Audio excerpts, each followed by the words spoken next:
"Come in, my dear," I said to Anastasia. "The kettle just boiled, and I have fresh cookies." "Thank you, but no," she said, looking at the floor. "I just stopped by for a minute. I have a favor to ask."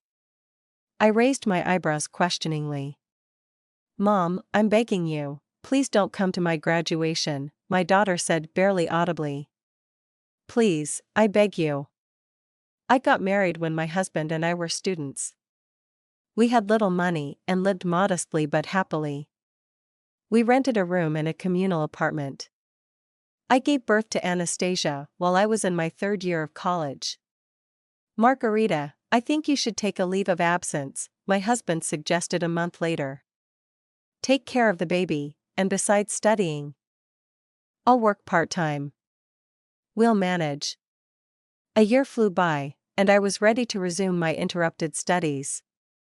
"Wait, you have plenty of time to get your degree," my husband persuaded me. "Let's wait until the child goes to school, then we'll think about your education. With your abilities, it will be easy. You're a mother first, and a professional with a higher education later."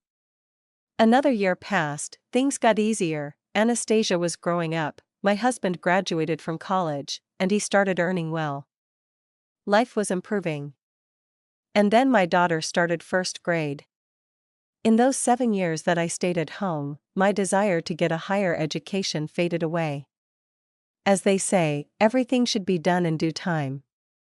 But I became a good homemaker, wife, and mother. Our house was always clean, my husband was well fed and clothed. The only thing that oppressed me was the lack of communication with people.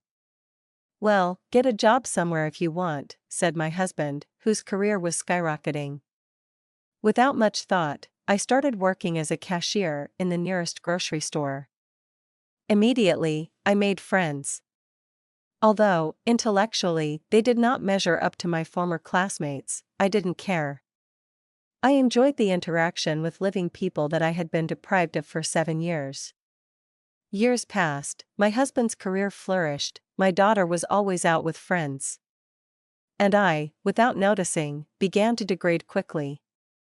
I started dressing tastelessly. My interests were reduced to gossiping about coworkers and telling stupid jokes. I increasingly irritated my husband and daughter with my behavior. They began to avoid me, and we often quarreled. "Margarita, you haven't interested me as a woman for a long time," my husband said irritably during yet another argument. "I want a divorce.